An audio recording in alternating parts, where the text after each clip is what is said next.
So tonight, everyone, the beginning of NaNoWriMo. Well, alright.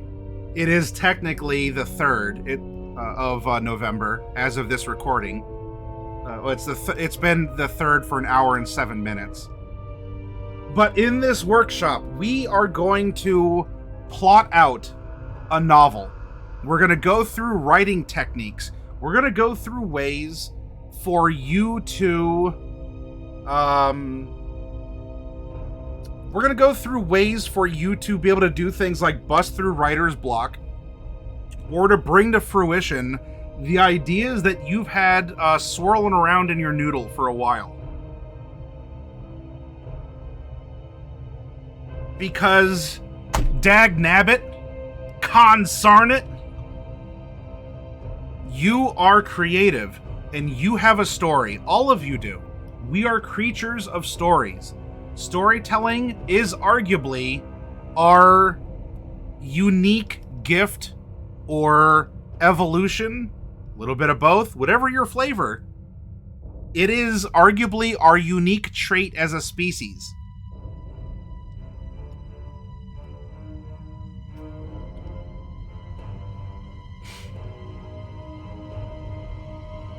Oh, well, everyone please give Derek a hap burf in chat.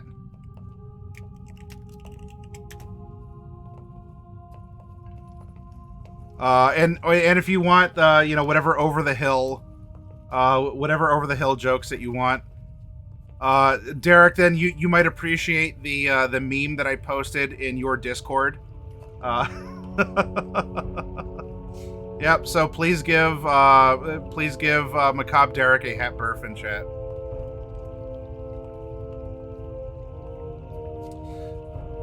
So yes. Anyway, Sierra, welcome to the far side of the hill, youngin.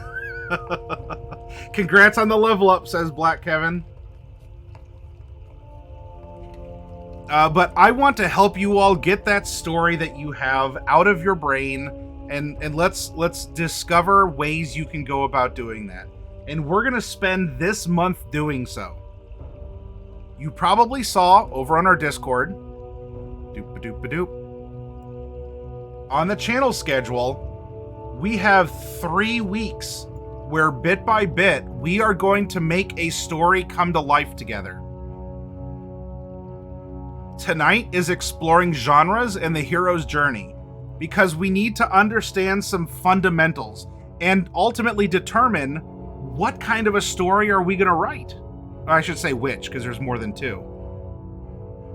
Which kind of a story are we going to write? Then we're going to go into main villain creation, and there's a reason why we're doing that first. We all want to focus on the main character. That's cool. The villain needs to be made first. In many instances, or at least I will argue a compelling reason why your villain should be created before you care one bit about the hero. Or if we want to talk in terms of antagonist and protagonist, etc., etc., hitherto unto perpetuity. Then on Saturday, we're going to do some physical map making at the store. In other words, I have that top-down camera, and we are going to make a map, and I'm going to give you some ways to do that. That'll be fun, and it'll be a nice interactive workshop from the store. Because the techniques that I hope to introduce to you all, I think will be a lot of fun. Anyway.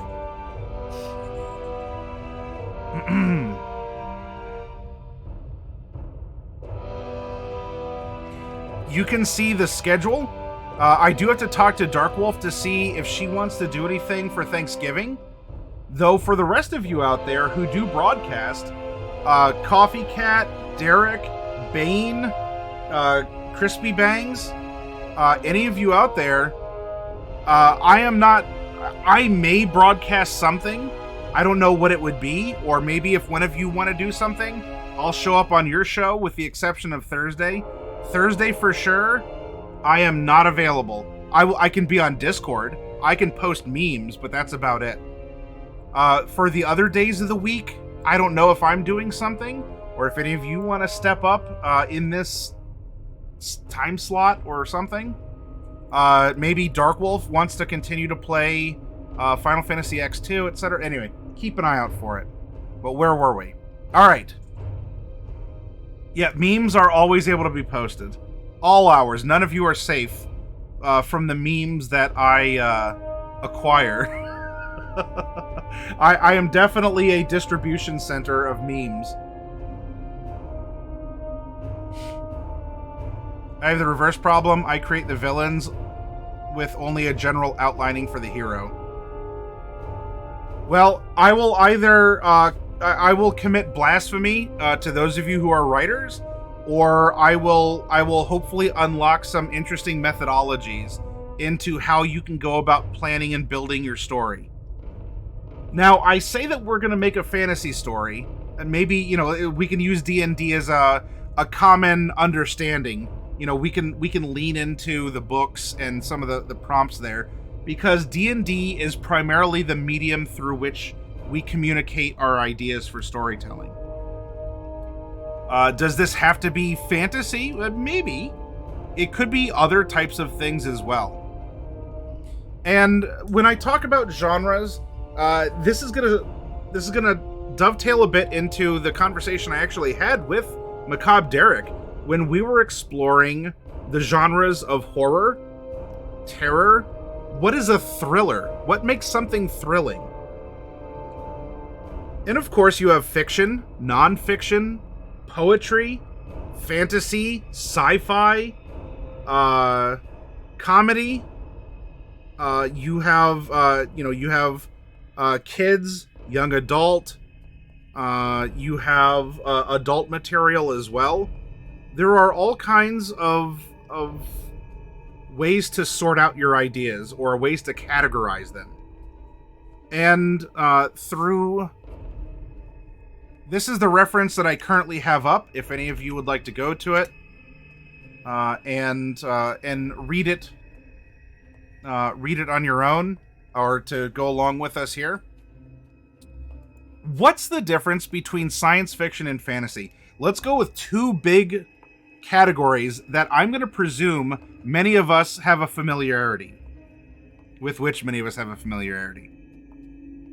And there's science fiction, there's fantasy, and there's also sci-fi fantasy. The heck? Why are we talking about this? This is fundamental to our writing, because we need to know in which direction we need to start thinking. This discussion is one that's still in progress, and probably will be for some time to come, so the boundaries aren't clearly marked. Still, many seem to agree that possibility is a determining factor. Science fiction explores what is possible, even if it's improbable, while fantasy explores the impossible. Of course, possibility comes with some measure of subjectivity, which is what complicates matters. Let's turn to Ray Bradbury, author of, among other great novels, Fahrenheit 451 and The Martian Chronicles, who has written in both genres. He describes science fiction this way: science fiction is really sociological studies of the future, things that the writer believes are going to happen by putting two and two together. Science fiction is a logical or mathematical projection of the future. Bradbury's novel Fahrenheit 451 reveals an America where people are consumed by media and books are outlawed and burned when found.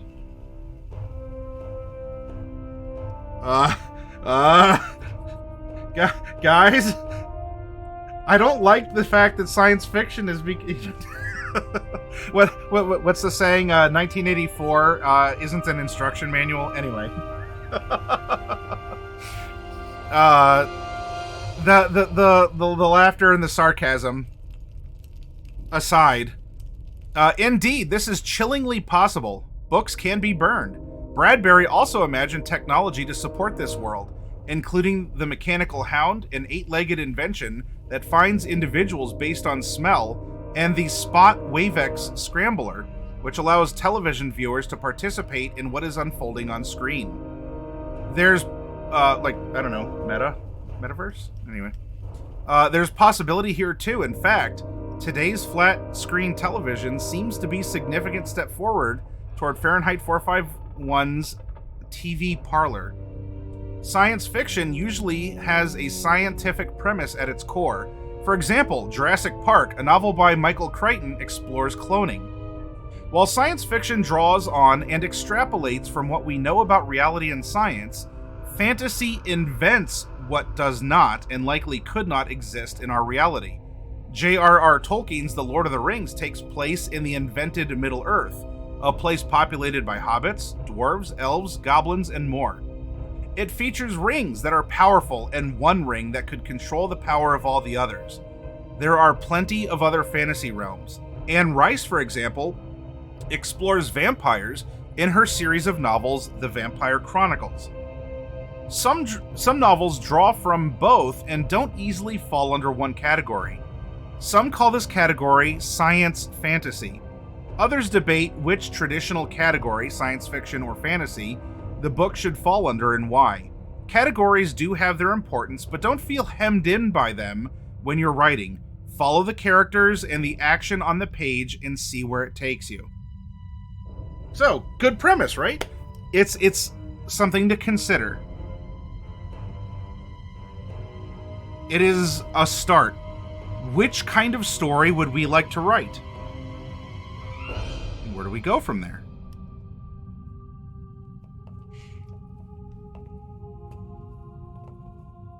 Dark Druid says, oh, a story loosely based on some kind of local folklore gone terribly wrong. That could be a lot of fun, Dark Druid. Idiocracy, it's far more real than expected, says Kragar. Oh no. Welcome to Costco, I love you. Derek says, Venn diagram of Fahrenheit 451, V for Vendetta in 1984, with a dot in the center saying, you are here. No! Kevin is, and also, hi, I'm sorry, work at Twilight, if I didn't say howdy to you. Libraries are moving 1984 from fiction to how to. Twilight says sci-fi or sci-fact. Look at how many items of tech from the 60s Star Trek are real now. And also, if you take a look at some near-future science fiction, The Martian.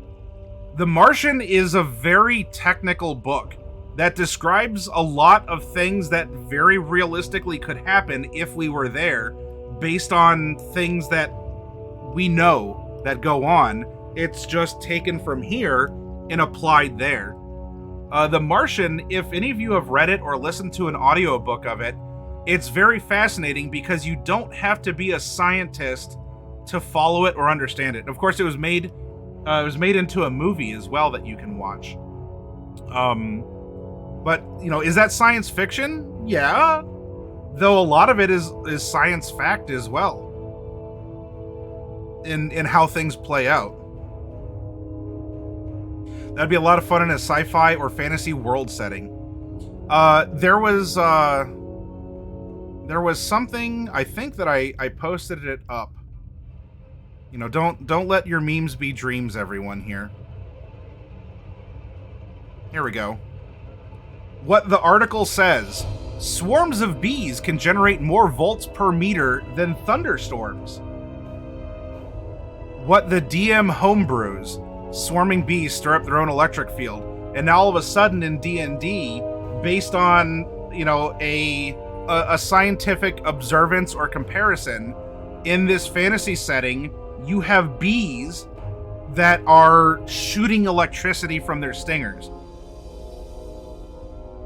And of course, folklore is a fertile field in which to plant ideas, because they're already things that we can entertain and have been passed on for generations, receiving, you know, regional takes, or, you know, the story's been refined or smoothed or massaged in different ways to become the most popular version of the story to date as it has been passed down. Sorry, adventure music, you're a little loud. Let's go to something with a little bit more ambiance.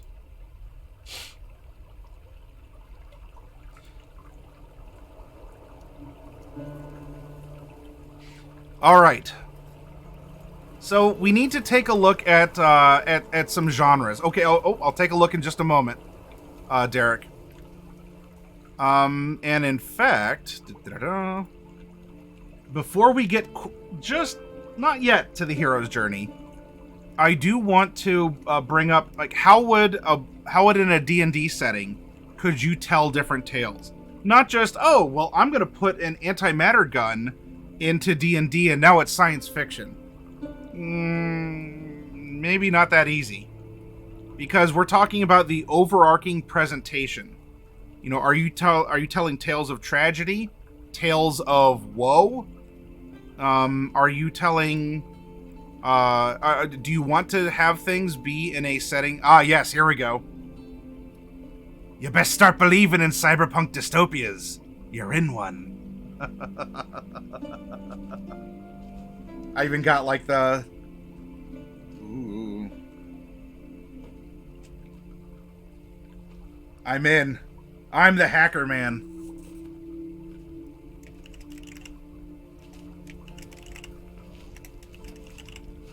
There you go. Y'all are getting hacked right now in real time.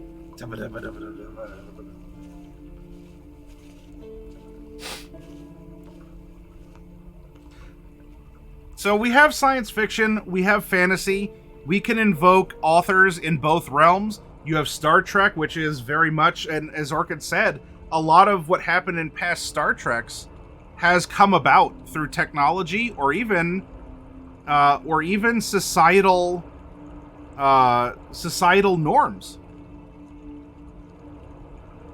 If you take a look, going all the way back to the original series, in the original series, there were things that could have been very pearl clutching at the time to then modern American society, to elements of the audience. But in the projection, that Roddenberry had, I forget the particular episode, but there was an ensign that brought Kirk a report, and the ensign was wearing a skirt. A male ensign was wearing a skirt, not a kilt. It didn't have the pattern on it or whatever. Now, that person could have been Scottish, and this is more of a uniform skirt, perhaps. But I believe the story behind that, and if I'm wrong, please correct me, but from what I understand, in Roddenberry's future, humanity is at the point where it's not a big deal. And so if that crew member wanted to wear a skirt, as long as it was still, it still offered the, like, I'm a part of the ship, or here's my rank, or whatever, then the ensign could. And of course, let's not forget, in the original series, we had, I think that was the first interracial kiss on screen. And that credit goes to Shatner, right? And, clutch the pearls kind of a thing. Now, maybe for many of you, in everywhere that you live, we see this as more and more of a norm. No one really cares. It's not controversial, or it's more commonly accepted. We take a look at the tech. Hello, I have a communicator. You know what? I should get the old that old whistle, right? If someone's calling in, kind of a thing, or that chirp when it opens up. Like you unlock your phone. We have communicators. We have, we have all of these different things. There's a Bluetooth device you can get right now that will Bluetooth connect a Delta badge from Star Trek to your phone, so you can you can tap your badge and call someone and speak to them through your badge.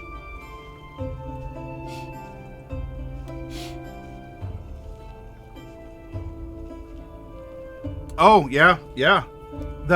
Which would then become the Jabra, that would then go into Bluetooth and now wireless earphones and et cetera, et cetera.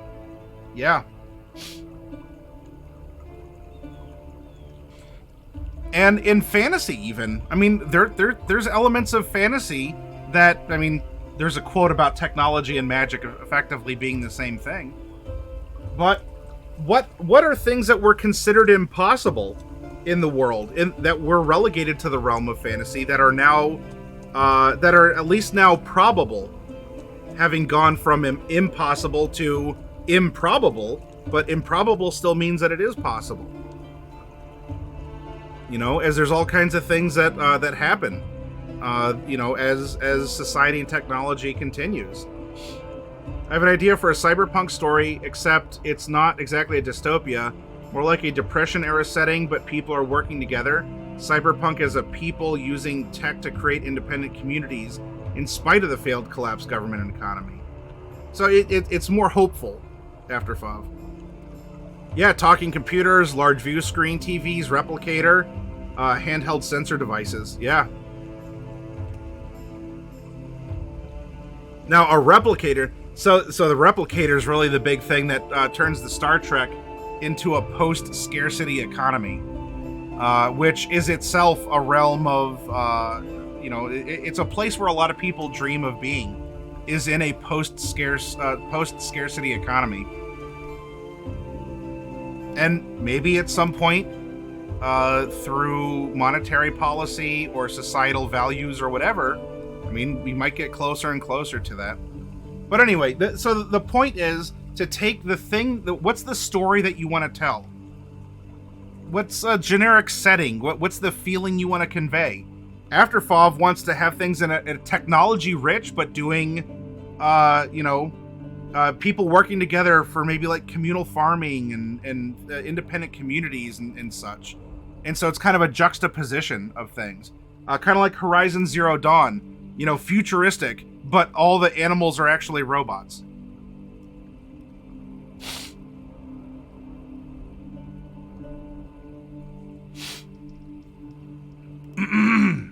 What they don't tell you, says Bane, is what they are using to transmit matter into those things. You don't want to know.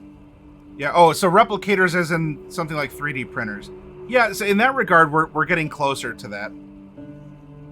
Where a lot of things are just create on demand, you know, even more just in time, to go along with people who practice just in time inventory systems. So let's hop over to Eberron. Now, Eberron is within the realm of fantasy as a Dungeons and Dragons setting. Eberron has a tendency to focus on noir, on a lot more street level. Noir and street level. These are two genre types that we can interweave. Street level D&D. There's a lot of magic. There's a breadth of magic, but not really a depth of magic. There's a lot of transportation and communication options, but through magic, it doesn't mean that there's necessarily a high level of technology, but there is an advancement of society.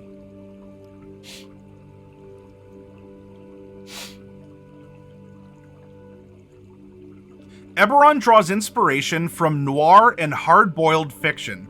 Actually, Derek, I believe, was talking about this in his stream earlier as well. It's a world where stories don't always end well, and where there isn't a perfect solution for every problem.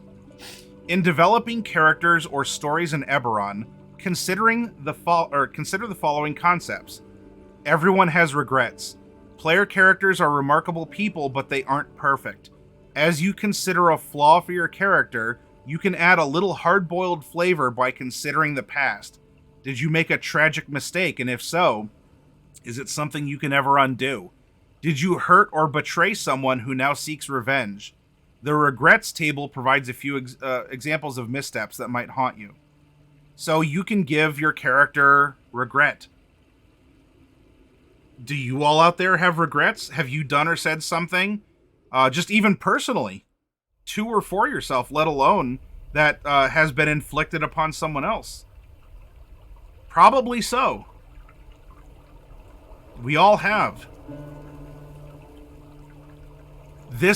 So this is bringing, instead of the epic fantasy where the character might feel lost in a fantastic world bigger than them, if we go for this noir, this hard-boiled, it brings things closer. And your character isn't always just the innocent farmer from the sticks. And if he or she is, you're going to find yourself in the big city where there's a lot more things, and that becomes your regret. Or something, right? Everything isn't necessarily a golden, polished age where you're going to become level 20 and you're going to rule the world and all this other stuff. This is, you're lucky if you make it to level 3, and then you still might die because you fell off of a ledge. Here is a good prompt question. Why do you need 200 gold pieces? Now, I don't know if anyone won Powerball tonight. I could give you a couple reasons why I wouldn't mind $1.2 billion. But why do you need 200 gold pieces? A regret helps shape your personality as an element of your past that plays an ongoing role in your story. But perhaps you have a problem that needs to be resolved right now. Any other way to define a character's flaw, or another way to define a character's flaw, is to roll on the debts table. Why would you want to take on a debt? The obligation adds depth to a character and provides a compelling immediate motive for adventuring. You're not just out to get rich. You need gold to get that bounty off your head. It's also an opportunity to establish an element that can be part of a character moving forward.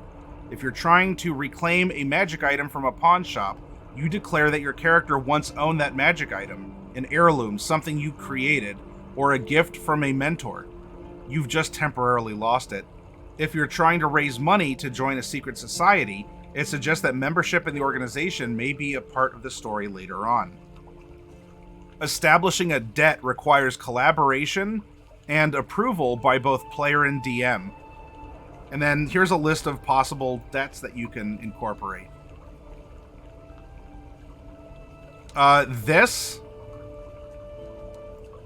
If you can think of a piece of popular media. Now, the first one that came to my mind is BioShock Infinite. BioShock Infinite. Why would answer the question, why do you need 200 gold pieces? Hi, Golden. Good to see you again. I was young and in college, needed the money, says Bane. Afterfoff says, my biggest regrets are the things I've not done, and that leads you on the life of adventure. And it could still offer you into some high-stakes, questionable things, or moral conundrums down the line, and can make for an exciting story, because it's unresolved and unexperienced stuff. It doesn't always have to be in the past.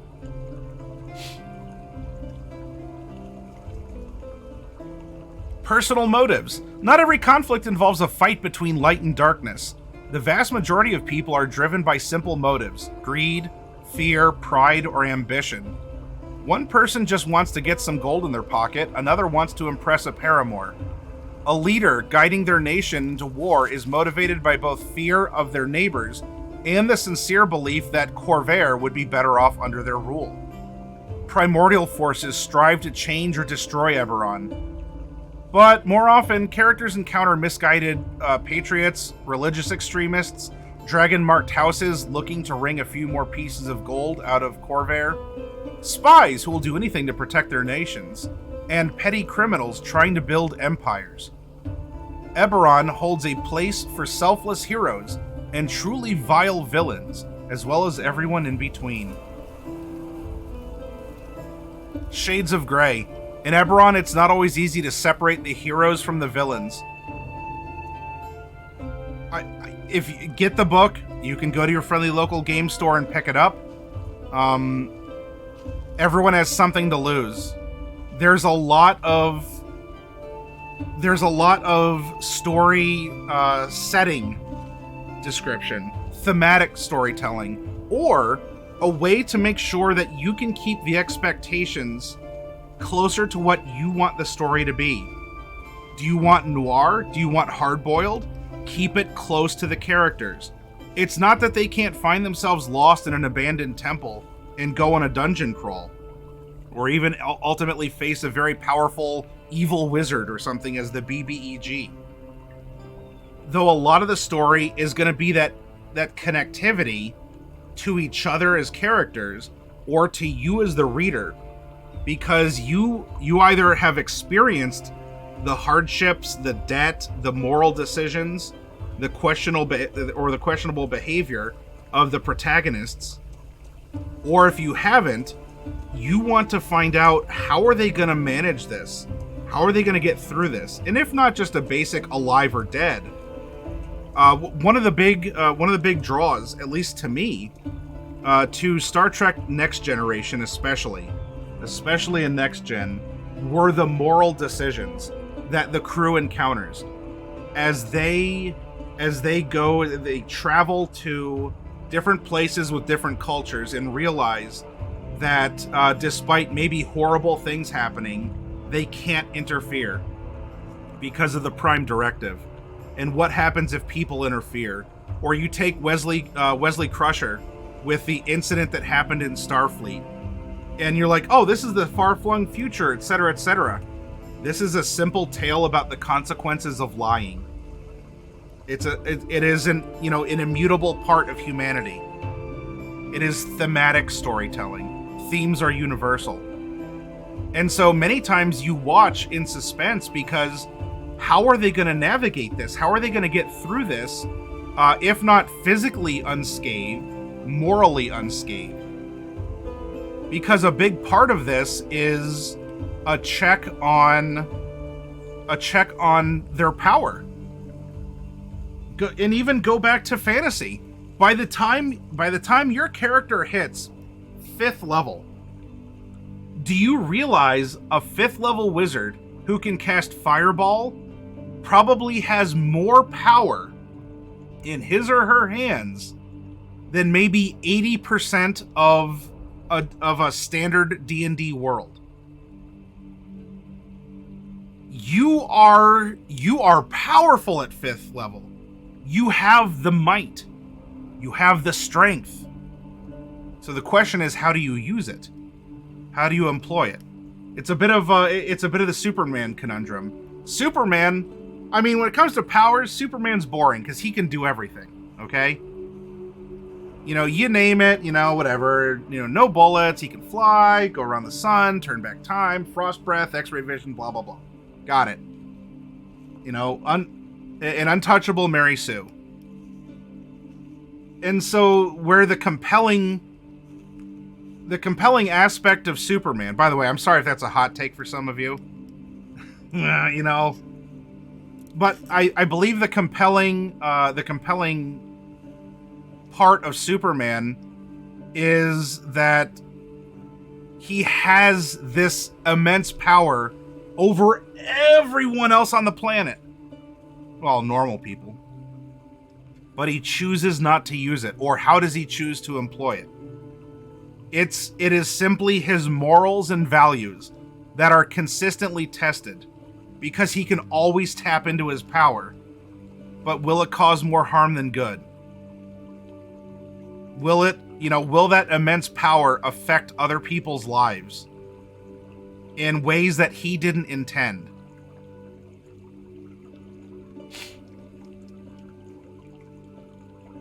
And so many times you don't read Superman for his strength because you know that he is physically strong. You don't necessarily read it for his powers. He doesn't really use gadgets.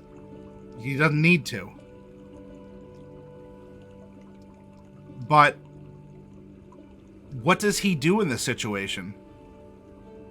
And is Lex Luthor, if Lex Luthor campaigns for a political office saying legalize kryptonite, everyone should be allowed to carry kryptonite. You go, oh, well, Lex Luthor's a villain. He just wants to defeat Superman. Yeah, but does Lex Luthor have a point? Maybe in a world where a Superman exists, everyone should be carrying a piece of kryptonite. Because all it takes is one bad day. One bad day and Superman can destroy a city. So maybe there should be a check on Superman. For as noble as he is, for all the things that he's done, does Lex Luthor have a point? Even as a villain. And so these moral conundrums, how close do you want to keep things to your characters? Do you want to keep it street level D&D like Eberron, hard-boiled, noir, detective stories? Things are gritty. Yeah, there's a lot of magic, but no one has access to a ton of it. So the person who can cast Fireball in Eberron is actually really powerful. The King of Corvair, if I recall correctly, the King of Corvair, a military veteran and the king of the main setting of Eberron, is a 5th level fighter. There you go. And that tone sets the rest of Eberron.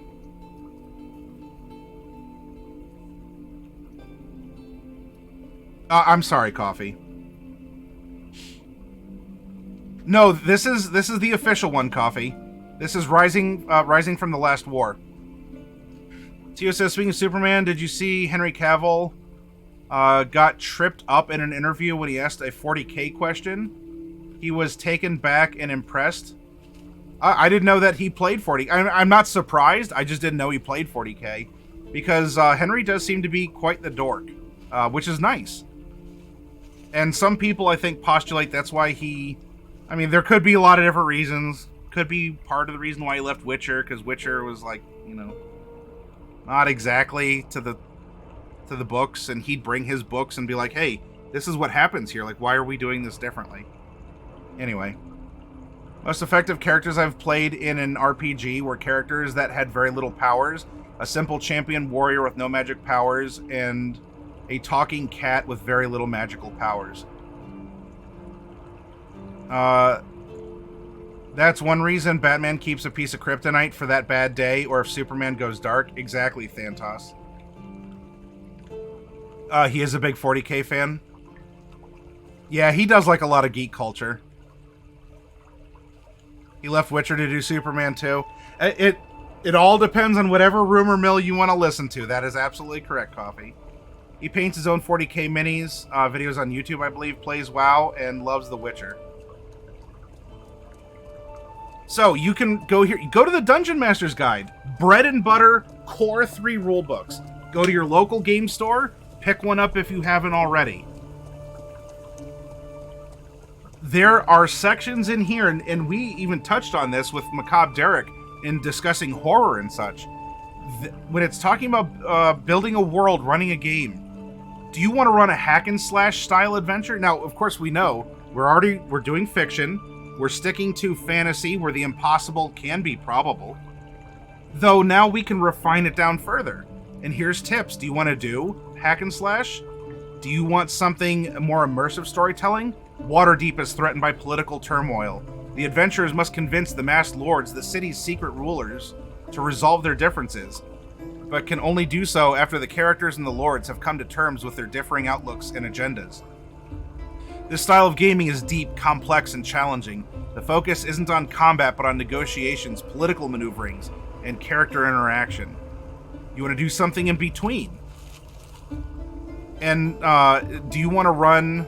unfortunately, it's kind of broken up in a couple places here in the DMG. Because then it'll go into horror, it'll talk about, like low fantasy, there we go, epic fantasy, mythic fantasy. Do you want to play a sword and sorcery? Do you want no magic? Maybe you just play fighters, rogues, barbarians, maybe a monk with a little bit of reflavoring. You know, everyone is just a martial. Or, dare I say, this is a hot take, you can play Dungeons and Dragons with just humans. There's no elves, no dwarves. You don't have to have, or, I don't know, what if everyone's a tiefling? Everyone's a dragonborn. And these weird mutant dragonborn are being born, but they don't have scales, and they actually don't lay eggs.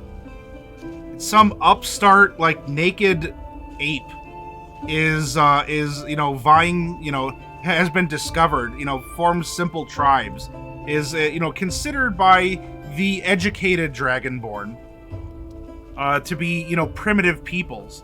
In what do we call them? Humans? Something like that?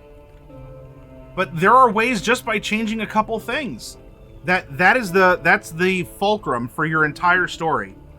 You go, everything is the same except this. And it's on this pivot point that you can write an amazing story. Because often all you have to do is mix up one or two things. You know, Harry Potter, normal world, comma, but there's wizards. And that's the launching point for a lot of stuff. And then go to Dungeons and Dragons. The normal world is filled with wizards. It's filled with owlbears and all this other stuff that you want to have as part of your world. What's the thing that you want to be your tipping point? What is the thing outside the norm of... everyone knows undead exist. Or in your fantasy world, maybe necromancy hasn't been developed as a school of magic, arcane or divine or whatever else. And so zombies actually become a threat. Have you ever thought about writing a story or running a story where something like the undead had never been heard of before, never been considered, and now all of a sudden someone invented a zombie or a skeleton, and that one type of low-level monster is actually a societal threat? You know why? Because everyone has skeletons in them, and when they die, they can come back as a zombie. Now, everyone in your fantasy world of fireballs and flying wizards and cat people and dragons, everyone is now a danger, because dragons have skeletons inside them too. And their bodies can be brought back as a zombie.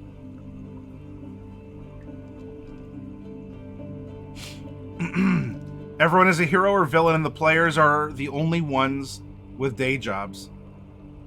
Orchid says all 10 players in China Dolls plays a tabaxi. Is that a program that you watch, Orchid? What can you describe that?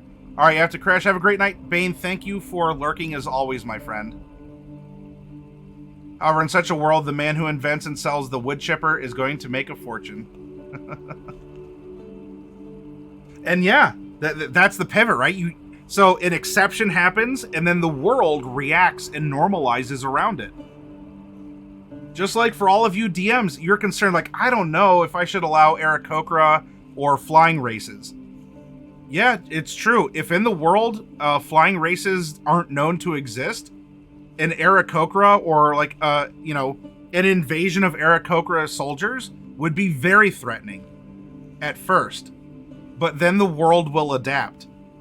And then you'll find that everyone has kryptonite for the Aarakocra, usually in the form of bows and arrows or slings, or no true caster is a caster without knowing Earthbind, because you got to fight the Aarakocra menace.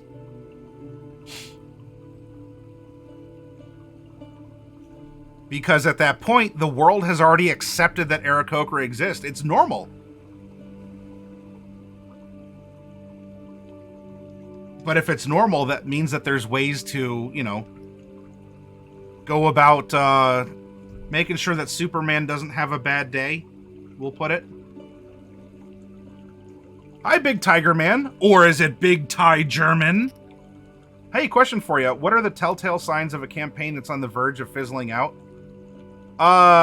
Disinterest, personally or among other people. People who aren't showing up, people who are always on their phones or doing other things. People who are making... have a good night, Orchid. Oh, it's your home campaign, Orchid. Okay. If you find yourself always going, you know what, maybe I should make a couple other characters because your current character doesn't interest you, because either your character doesn't interest you or your DM is not doing a good job with the character you made. It is the apathy. It is the lack of interest from you as a player or of your DM. That is one of the biggest signs that your campaign is fizzling out, is apathy. Yeah, either just directly or people find excuses to do other things.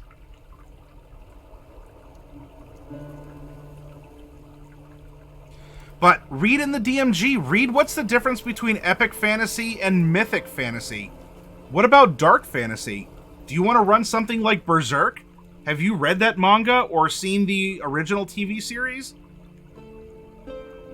And I'm just going to keep it there because there's not really any other relevant Berserks to watch, in my opinion. Hot take. And welcome to Black Rabbit TTV. Thank you for stopping by. Raven, may I please kindly have a shout out to Black Rabbit TTV. The DMG talks about intrigue, swashbuckling, mystery. There's a lot of prompts in here, and for as long as this edition has been out, if you haven't picked up a Dungeon Master's Guide, please do so. Because this is a redux of a lot of wonderful information to inspire you.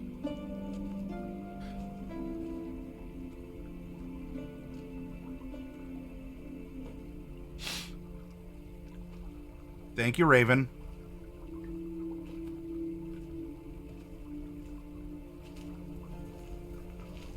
Yeah, it's how do you want to weight stuff. Now, that is the first thing for us to consider. What is the genre that we would like to write for this D&D fantasy? Like, what kind of fantasy, right? It could even be sci-fi fantasy. What kind of a fantasy do we want to write? Now, I don't have a role for that. But I want to introduce these concepts to you. Because the same characters in the same setting will be presented very differently if we do a hard-boiled noir, or if we do a wuxia style, story or game, if it's a wartime epic, if it is just intrigue and it's a lot of social interaction. The same characters will be presented a lot differently throughout the story. Black Rabbit, we're having an amazing time.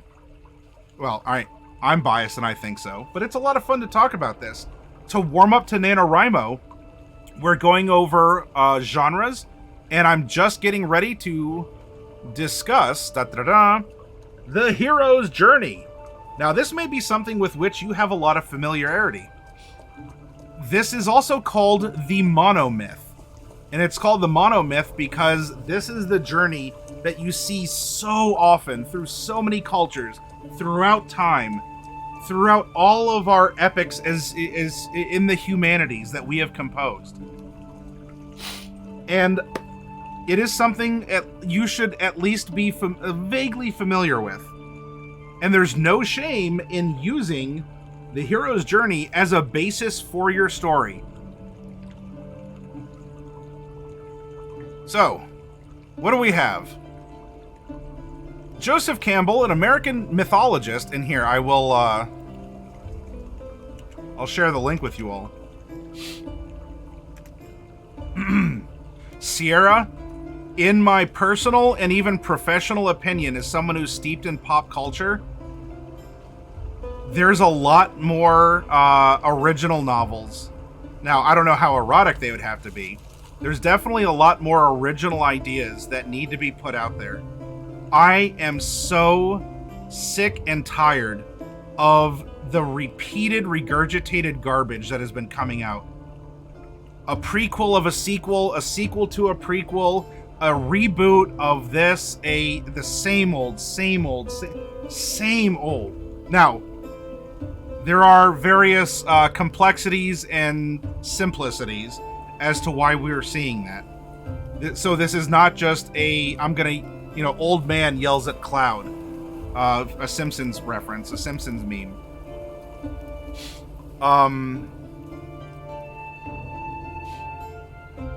But again, I don't know how erotic it would be, Sierra, but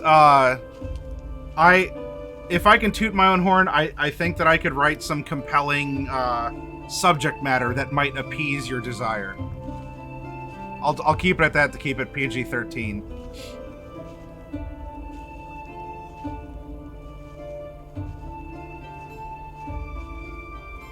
I'm finding that a campaign I'm in, folks are starting to do the same daily bails with very light sounding. Yep, so it would sound like that's the death throw of the campaign, Tiger Man. Joe Campbell helped George Lucas. Well, After Fav, I'm glad that you said that. Hold on to that thought. After Fav brought up something in chat that I'm going to reveal to you all. Anyway, this is also why I want to help inspire so many of you to create your own stories. So you don't have to get caught in this entertainment loop of eating the puke that just came up to recycle it again. You don't have to. You don't have to buy into it, and you don't have to fall into that sap of creativity and entertainment, all right? Rant over. I'm sorry. There are nuances as to why this is happening. That's a whole other conversation we can have, but let's go back to the hero's journey, because I want you to be on a heroic journey yourself. Now, by the way, if you want to see a Maddie-inspired heroic journey, watch the Chroma Company episodes on YouTube, ! YouTube in chat, and you can follow along an epic journey. You know, hashtag humble brag. Anyway. So the heroic journey, now you're going to find all different kinds of charts, and a couple of these parts of the cycle may have different labels to them. That's fine. I want to present the idea to you, okay? We have our start, and the hero has the call to adventure, then a meeting with a mentor. If I bring up the Lord of the Rings, or even the Hobbit, is this... Wait a minute, I think I see where this is going. We cross the threshold from the normal world into the unknown, the Shire into the broader lands of Middle-earth, from the perspective of people that have only ever known the Shire, right? We have trials, and we have failure. You know, we have the trolls in the Hobbit, or we even have the events during the getting to Rivendell, or even shortly afterwards. Growth of new skills as the party comes together. They're starting to trust each other. They've been exposed to this greater world, and they have honed themselves. Then we have a moment of death and rebirth. The old self is dead. You have now stepped up to become, the old world is gone. The old concepts, the self. We then go into a revelation of some kind. Finally changes. The hero reaches atonement, gets a fantastic gift of some variety, returns back as a changed person, and then ends back in the homeland. Goes on to have kids, or the next generation comes around that are level 1 adventurers. So, an American mythologist came up with a pattern of how the typical adventure of an archetype, the hero, takes place. He argued that there's a commonality in the way different mythologies have shaped with time. The adventure or the journey that he so describes is now used generously in drama, storytelling, myth, religious ritual, and psychological development. Inherently, every hero's journey is divided into the following 3 stages: separation, initiation, and return. These are further divided into more specific stages that happen universally in every story. So, a concept to get to know, to understand. Maybe this chart is all you need, and now you can go back and look and go, oh, it's there the whole time. This is pulling back the curtain and seeing how stories can come about. Now, all of these are flavored with sci-fi. All of these are flavored with fantasy. All of these are flavored with intrigue or noir or dark fantasy. Let's take a look, because this came up in chat. Let's take a look at the hero's journey of Luke Skywalker, a character with which many of you might have some passing familiarity. Okay? The call to adventure. Luke starts off on Tatooine, the planet furthest from the bright center of the universe. He's bored, restless, but is forced to stay with his uncle and aunt to help with the harvest, or aunt if you prefer. He stares at the twin suns with eager anxiousness to explore the larger galaxy. He then receives the call in the form of Leia's message, meant for Obi-Wan Kenobi. Old Ben encourages him to travel to Alderaan with him at the princess's request. Refusal of the call. Luke is baffled. I can't go to Alderaan, he insists.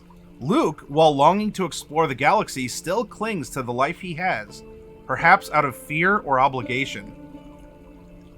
Supernatural aid. Once he finds his uncle and aunt killed and his home destroyed, Luke accepts the call and asks Obi-Wan Kenobi, former Jedi Master, to train him in the ways in the Force.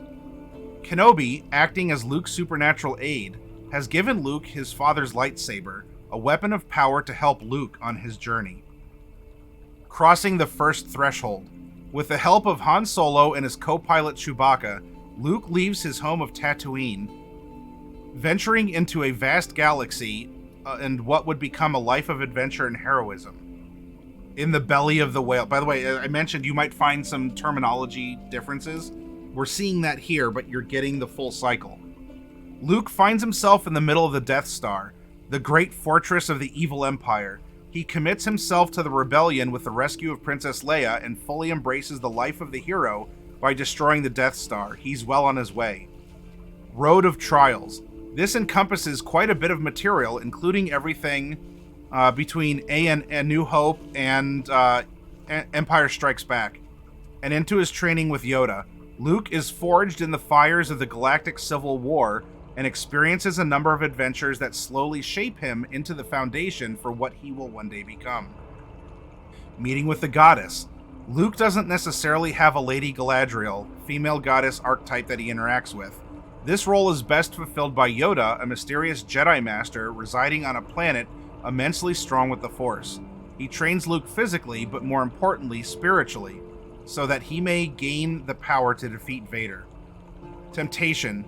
Luke receives a vision from the Force of his friend's suffering at the hands of the Empire, luring him away from his training and into the hands of the waiting Death Star, who Luke also has visions of during his trial in the cave. Atonement with the Father. Darth Vader defeats Luke and reveals that he is Luke's father, the Jedi Knight turned Sith Lord Anakin Skywalker. Luke, physically and emotionally shattered, attempts to escape by suicide, but miraculously survives and is rescued by his friends. This is Luke at his absolute lowest. And Insomnia Night RPG, welcome with the raid of 17. We are sitting down, we are discussing various genres for writing a story, and we discussed the hero's journey, and we're now applying it to a common pop culture reference that many of us would have in the form of Star Wars, at least with the original trilogy. Apotheosis. After a year of recovery and improvement, Luke is reborn as a full-fledged Jedi Knight, wise and powerful.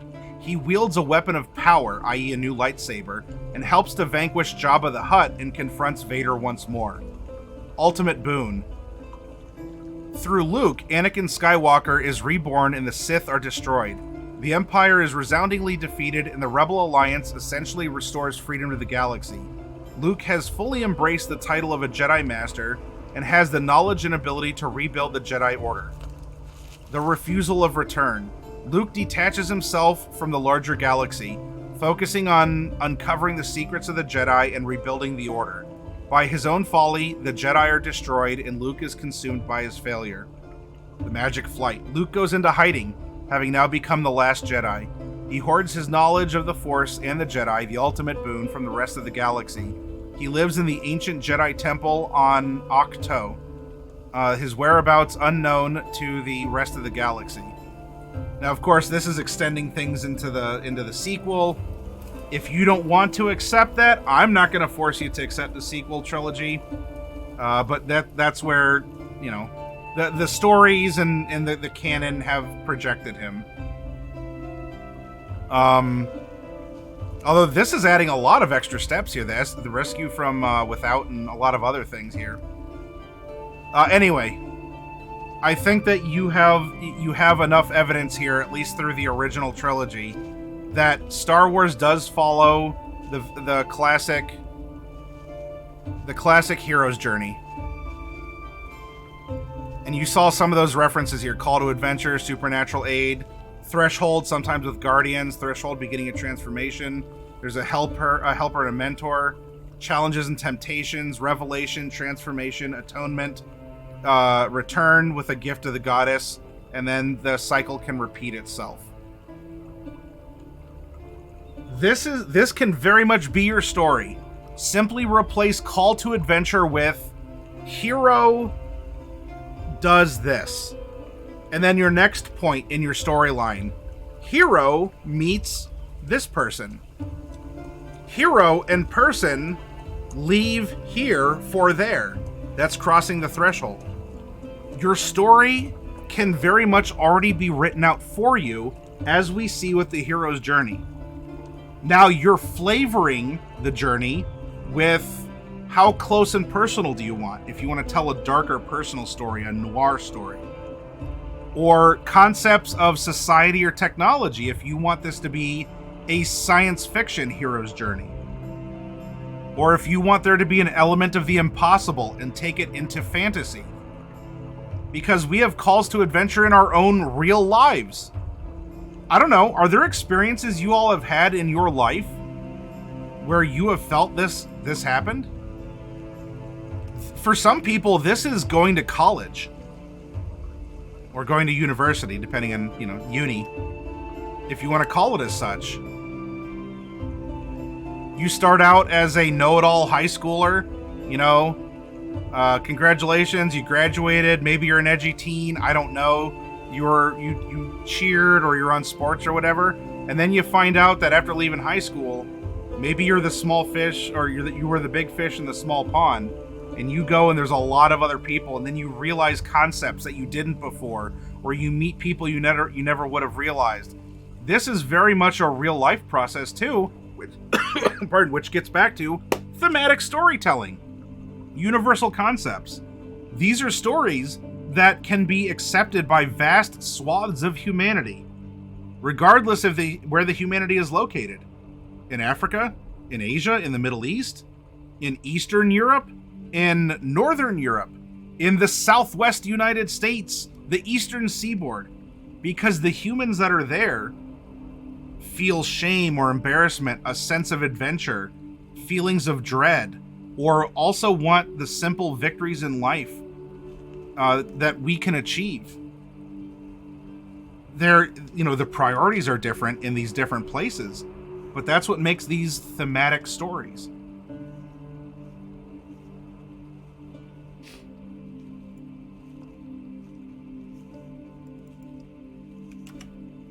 And there's the NaNoWriMo site for you all. Because what we're doing here, we're talking about the foundation. This is the foundation of a story. Understand the type of story that you want to tell.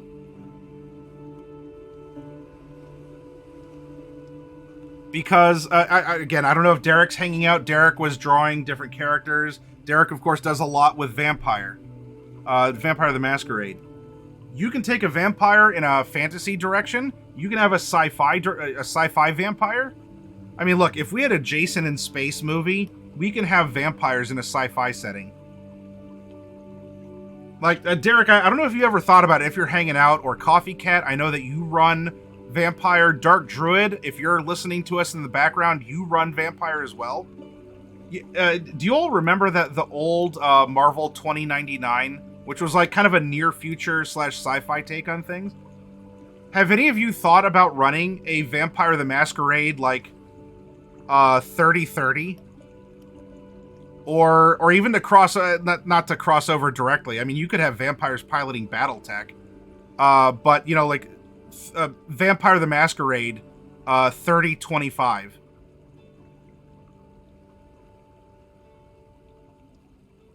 What's the world like in 3025 with vampires?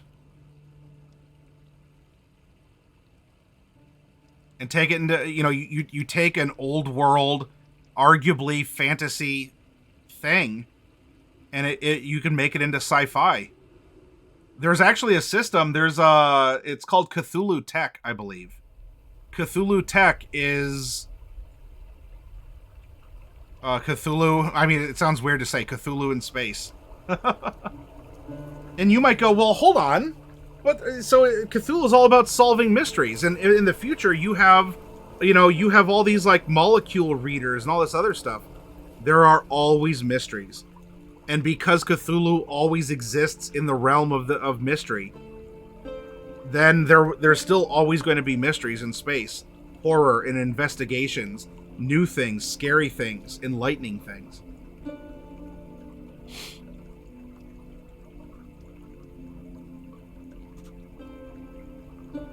Yeah, I mean, look, so what if? All right, here's a what if. What if the clans in Vampire the Masquerade are the ones who are actually the ones who run the clans in BattleTech, and so they're the pilots. They're all of this because they have these superhuman senses and everything. They can survive in the heat of the cockpits, and actually, the world has flipped to a point where the world depends on vampires. And so the world has either created artificial blood or people are taxed blood or something because they depend on the vampires to save them. I don't know. What if there's something that, because of the fusion reactors in BattleTech bots, that vampire bodies can withstand radiation leaks? Think kind of like Spock in the Star Trek movie. How his body could handle going into the warp core and everything? Well, for a bit. What if vampire bodies can operate in an irradiated space? And therefore they are the natural ones to lead and to be these combative people. Who of course can infight all they want. And in this case, I mean, could humans still go after them? Sure, I suppose. But in this case, what if in the future, humans, either artificial blood's been created, and or the society has changed because of the necessity of vampires, that to keep the vampires going, people will donate blood or plasma or whatever. You know, whatever the conditions are. What's the fulcrum? Everything is the same in BattleTech except... And now what teeter-totters on that?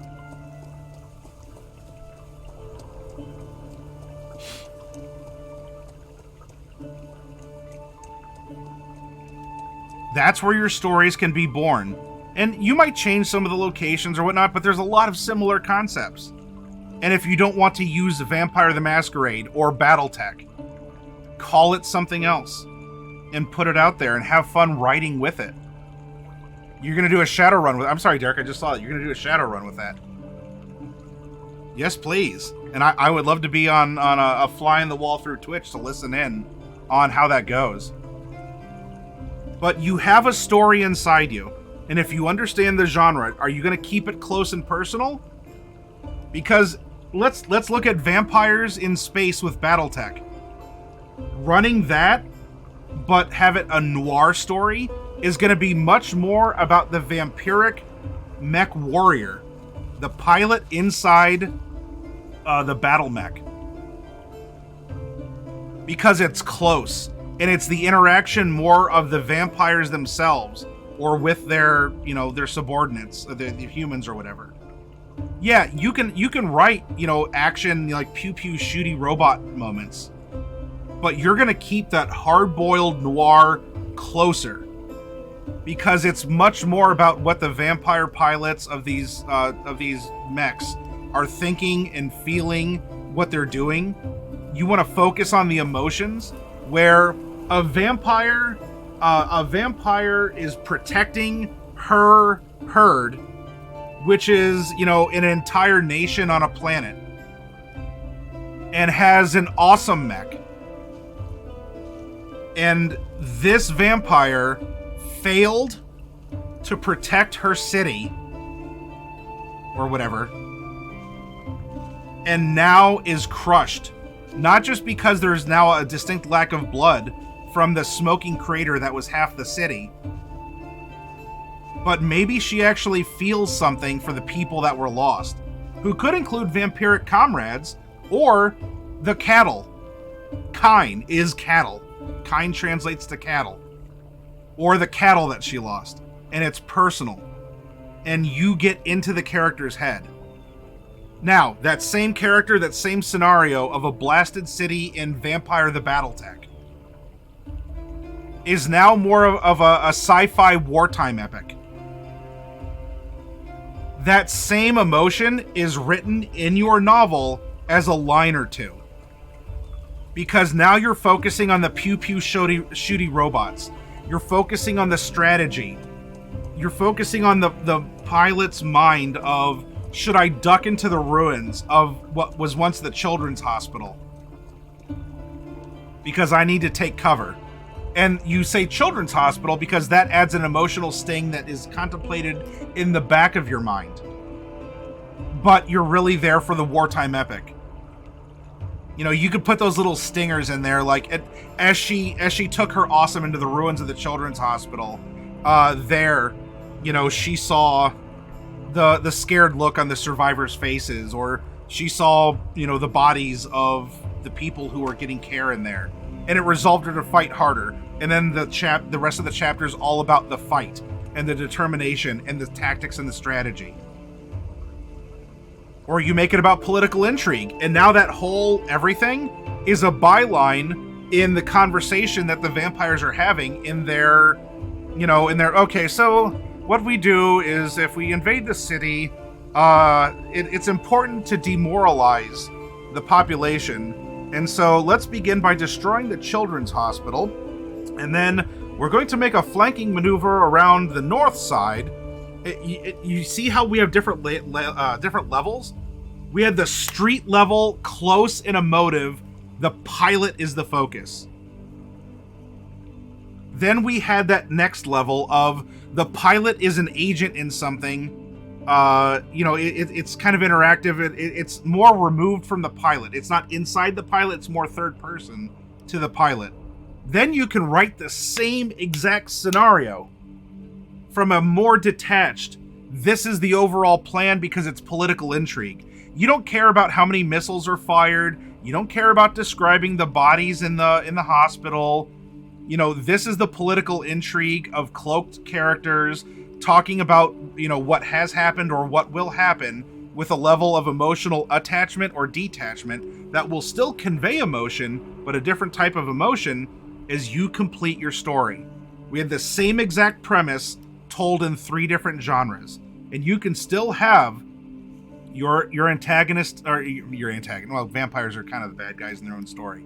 You can have the same protagonist, or hero if you want to call him that, go through the hero's journey, and it's flavored in those 3 different ways. And so I really hope, and I urge all of you, there is a story inside you all. And if you want to start somewhere, start with the type of story you want to tell. Do you want to keep it close and personal? Do you want it to be over the shoulder? Do you want it to be broader, where it's the machinations of things? Do you want to keep it more mystery? Do you want it to be dark fantasy, where you describe things in a lot of maybe gore or extra detail to make things visceral? Or do you want it to be just like high fantasy? Everything is, golden skies, beautiful rainbows, woodland creatures with glittery eyes everywhere. Everything is in, castles in the clouds and beautiful sunsets every night. Because, I'm not saying that sarcastically, that's a very viable setting. What's going to happen in this paradise? Will it fall? Is this going to be an isekai where someone's going to, walk into the paradise and either become a part of it or change it, irrevocably forever? But you can find it. Just know where to start. Know that there's a process that you can use as at least a baseline. This can change over time because your story can grow and be edited and everything. But if you start with a common universal concept like the hero's journey, you take a look at the differences. What type of a story do you want? Do you want to focus on, what's the next step?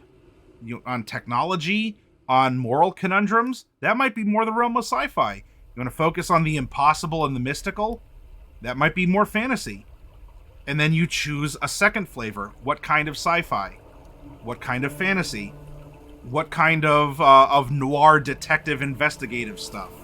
What sort of Game of Thrones, Song of Fire and Ice, motives? More the chess master as the writing, because there's stories of all those kinds. So what's in your heart, and what do you think can compel you?